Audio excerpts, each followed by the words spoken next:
The move-in. In the quiet countryside of northern Maine, stood an old farmhouse built in the late 1800s.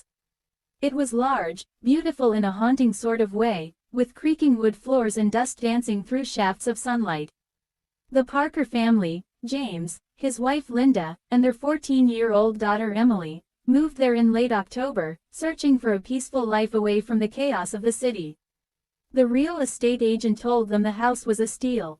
But she avoided talking about one thing, the small, locked room in the basement. She called it the cold room. When James asked why it was sealed shut, she hesitated. Then smiled stiffly. Just storage, she said. Best to leave it alone. Chapter 2, The First Night. Their first night in the house was calm, until about 2:37 a.m. Emily woke up freezing, not cold like a draft, freezing.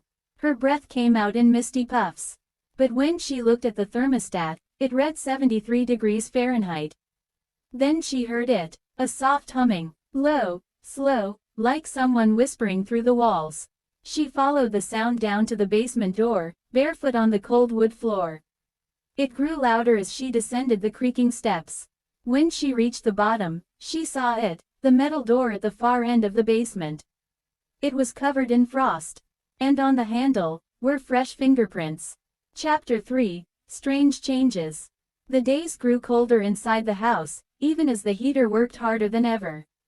Linda noticed food spoiling overnight. James complained that tools from the shed would vanish, only to reappear near the basement door. And Emily began to change. She stopped talking as much. Stopped eating. She spent hours staring at the basement door, her breath fogging in the air, even when the room was warm. One morning, Linda found her daughter whispering softly near the door. "Who are you talking to?" she asked. Emily turned slowly. "The lady," she said. "The one who lives inside." Chapter 4, The History. Desperate for answers, James visited the town's records office. There, buried in yellowed papers, he discovered the farmhouse's grim history.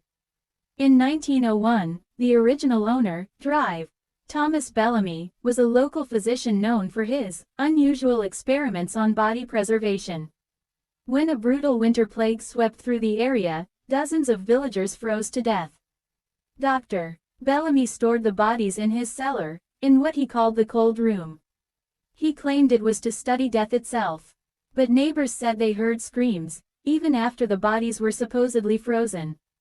When the sheriff finally raided the home, Drive, Bellamy was gone. All that was left were the bodies, still perfectly preserved, eyes open wide, and one child's body missing. Chapter 5, The Opening. James returned home pale and shaking. He told Linda everything, but before they could act, the basement door slammed on its own. The temperature in the house dropped instantly. Frost crawled across the walls like living veins. Then Emily screamed. They raced downstairs, and saw the door to the cold room, wide open. Inside, the room was lit by an unnatural blue glow. Frost-covered walls shimmered like glass. And in the center, stood Emily. Behind her was a shadow, the faint outline of a woman in a white dress, her eyes hollow, her breath forming clouds of mist. Linda screamed, "Emily, get out of there." But the girl turned, her eyes glassy and voice distant. She said, "I can stay here forever. It's warm here, with her."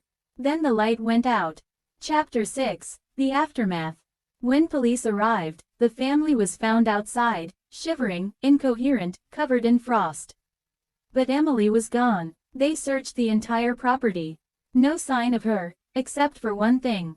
Inside the cold room, carved into the wall, were two names, Emily Parker, and below it, Dr. Bellamy's daughter. The temperature in that room never rose above 32 degrees Fahrenheit again. Epilogue. The farmhouse still stands today, abandoned and sealed off by the local authorities. But every few years, hikers report a strange sight, faint blue light flickering through the basement window, and the sound of a girl humming softly in the cold night air.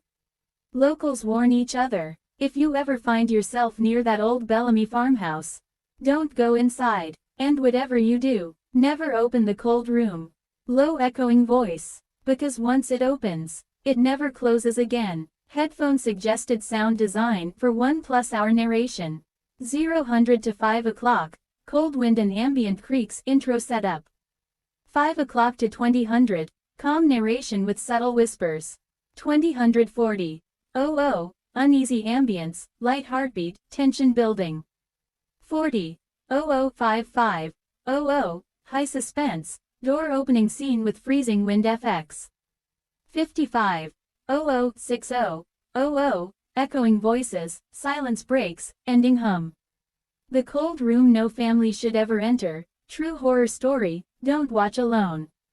A chilling true story about a farmhouse hiding a century-old secret. What happens when curiosity unlocks a door that was never meant to be opened? Listen carefully, and don't watch alone. Bell subscribe for more real horror stories.